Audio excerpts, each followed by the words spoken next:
Thank you very much, Smriti, and welcome to all my fellow panelists. I have, I think I have a very interesting topic over here. Is the mic coming through? I can't quite make out whether it is or not. It's coming through, okay. I think we have an interesting question over here and a Christian topic which has come up, and particularly in light of the way that the industry seems to be moving these days, the relevance of the customer is somehow getting a little lost in this entire uh, technology growth which is taking place. So, the importance of the customer and how his needs are being felt and maintained is an interesting topic by any stretch of imagination. But when you talk about the when you talk about the customers and how their behavior is changing, you can't but forget the fact that there are two parts to this. There's a customer on one side and there's the network on the other side. And the important unit which blends the two together is the device and therefore the technology also to a certain extent. So the technology sits at two ends. The technology sits at the network end and the technology sits at the device end. So the capability of a device as small as this to do something is finite, and a device which is possibly a little bit larger and has a larger propensity to interface with technology is less finite. I won't say infinite, but less finite. And therefore, the importance of what goes into creating that device and that interface in the form of chipsets, in the form of the radio transceivers, in the form of the technology which goes into ensuring that you're remaining always connected. We moved from an era where there was a telephone which was just sit on your table, and when you picked it up, you were connected to an operator. That is the very first point of connection, if you will. Then you went on to being connected to a switching center. Then you went on to being connected to a network, and you didn't do anything until you dialed up. But now you're always connected. So the transition which has taken place from the early 20th century to the early 21st century, it might seem huge because it's a long period of time in terms of 100 years, but you've also gone through 5 generations in the meantime. So how have the generations changed, and what is the expectation of the youth of today, and in fact even of the oldies of today, in terms of what they can get from the networks? So this is an interesting topic, as I said, and I'm really pleased that I have such a wide range of people on my panel along with me.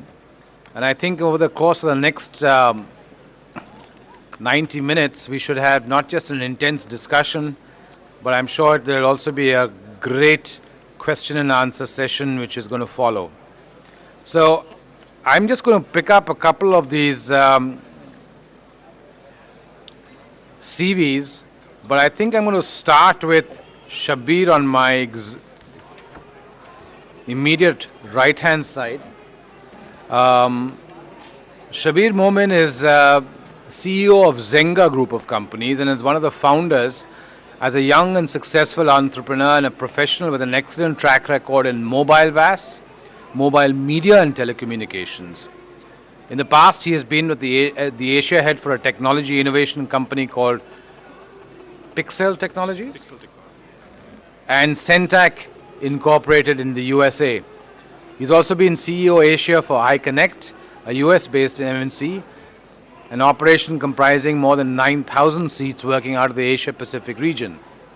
Some other leading brands that Shabir has worked with are OboPay, a mobile financial solution, and Polaris Wireless. He carries with him a vast experience in software development and networks as well. Shabir's current venture, Zenga, primarily comprises Zenga TV, a one-of-its-kind mobile TV service with live streaming and exclusive content, like Colors, MTV, and having a monthly average viewership of over 30 million user views. Cricket Companion, also known as Zenga, the world's largest used mobile cricket application with more than 8 million users with a global award-winning track record, and Zenga Mail. And under Shabir's leadership, Zenga has also participated and successfully delivered projects on the digital platform for major brands like IPL, Champions League, T20, MTV, Crunch, Sunburn, etc. Amongst Shabir's achievements, he's been the youngest CTO in the Asia Pacific region at the age of 21 for a US-based MNC pioneering in the CRM business and ranked second in the world after Siebel. He has designed, deployed, and managed many high-end data centers in India and has successfully strategized the entry and launch of new technologies not only in the Indian market but also around the world. Having held several top management positions, he is a dynamic individual who specializes in taking a product, technology, or concept to a new market in the most innovative way and ensures its success.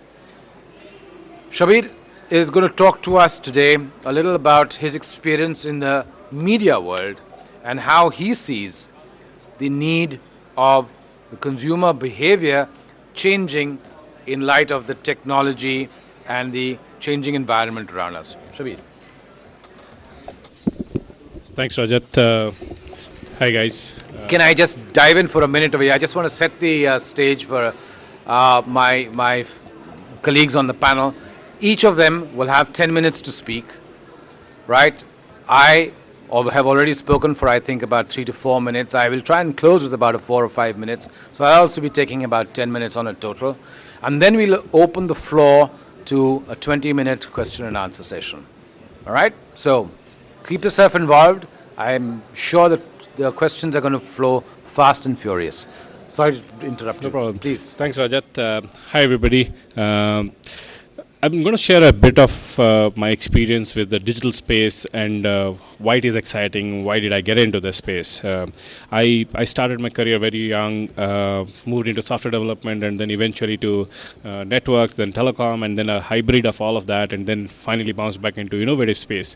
When I saw what's happening in the digital space, I realized that people moved from print media to TV medium, and it took them about a decade to actually settle that down, and TV medium is something which is settled, established. Now it is called traditional medium. Similarly, people are moving away from TV medium and now also consuming content and information over internet, and similarly moving into mobile phones.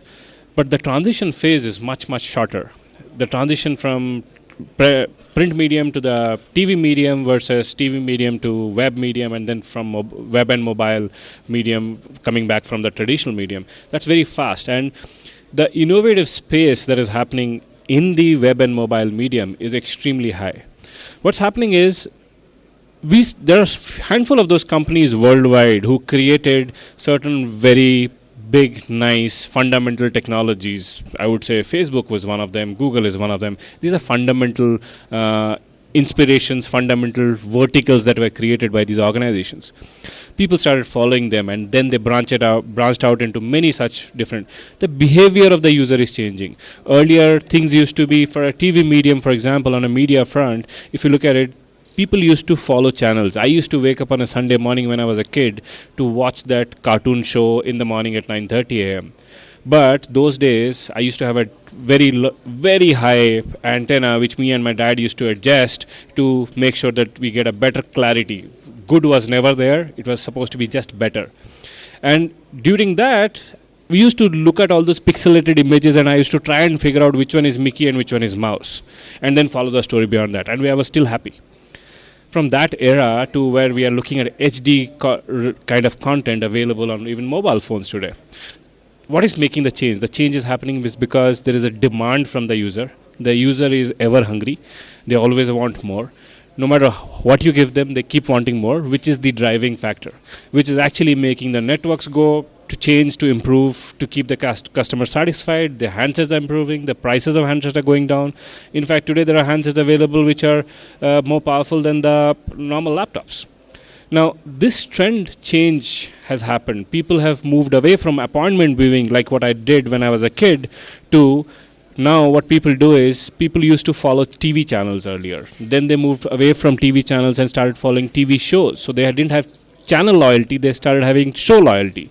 So I would watch a Star TV at 9 o'clock and at Z TV at 10 o'clock, and 11 o'clock I'll go back to, let's say, Colors. So that was show based loyalty. Now even that's fading out. Globally, there's a new phenomenon where people are going into their on-demand content. They want to watch it when they want to watch it, wherever they are available, in whatever form of devices that is available. Which is, they could, if they have a TV in front of them, great. If they don't have a TV in front of them, it could be a laptop, it could be a tablet, it could be a phone. Irrespective of what the device is, they want to watch it when they want to watch it. So that's a huge behavior change that has happened. I mean, if you see the amount of user views on a YouTube popular content, you'll realize that one, the geographies are breaking out. It's becoming a global, it's like a one global country which has got all kind of content, all kind of information. Nobody today is trying to look at a one single market. It's a global market. The new change which is happening in that behavior part is because of this on demand. There are a lot of business models which are changing. There are a lot of infrastructural change. There are a lot of fundamental changes that are happening which are driven by the consumer behavior. There are also scenarios where what I feel there is a new form of technology developers which are taken birth now. People used to work for larger organizations. Now they are moving away and they're creating their own smaller houses of entrepreneurship. Individuals who are good developers are creating applications, putting into the larger ecosystem through a Google App Store or an iTunes and so on and so forth. And they have direct access to consumers globally. So there are so many kinds of behavior change that is happening. Consumption behavior change, production behavior change, development behavior change, delivery behavior change, and network behavior change. And we are actually should be feeling great that we are living in an era which is seeing through so many different mediums of change which are going to become more static for the futures of the next 3-4 decades at least. But these are fundamental changes that are happening. I would like to close pretty much on this and leave the rest for the question answer. Thank you very much, Shabir. That was excellent timing in terms of what you wanted to say. Yeah, and I think what Shabir is really talking about over here is how technology at one point of time was confined to a specific geography. So, as you had a village or a town or a city, slowly over a period of time, technology and telephony allowed you to talk to somebody else maybe 50 miles away, 100 miles away, 1,000 miles away. And now you're talking to people around the world and you're talking to people in a different time zone. Now, if you were to have spoken to your great-grandfather, he would have said, that's something out of science fiction. You can't talk to somebody in a different time zone. How is that possible? Well, that's the reality today. You're not only being able to talk to them, you're also being able to see them in a different time zone. So, who knows? Suddenly there might be a demand to actually physically bring a person down and teleport him down from a different time zone into a present time zone, and it's theoretically entirely possible. So is that the way consumer demand is actually going to be heading? Well, we've heard a little bit from Shabir on how this constant changing of the technology and the interfaces with technology and the customer have and with media have resulted in the behavioral aspect also being positively impacted for change. I'm going to call on Raj to now speak to us about what he sees as the movement as it moves forward, because there are a large number of areas which I think Raj Singh would be able to contribute, particularly in the area of advertising and areas of that nature. But let me introduce Raj. Raj is the managing director of Techmobia, a mobile marketing and business applications company that he founded in 2012. He's a seasoned entrepreneur, having founded his first mobile company back in 2002. Passionately driven by the opportunity to use mobile devices to help businesses and increase product sales, improve operating efficiencies, accelerate business processes, and enhance customer relationships. Raj comes with deep mobile industry experience and is a recognized thought leader, having spoken at various forums and published industry articles over the past 10 years. His early professional career was based in the UK, working in diverse roles at Credit Suisse, British Airways, and Shell International. He holds a master's degree in engineering, economics, and management from the University of Oxford and is a qualified management accountant. Raj has been a governing council member of the Internet and Mobile Association of India and an active contributor to the Mobile Marketing Association. Raj, maybe have your points, please. Great.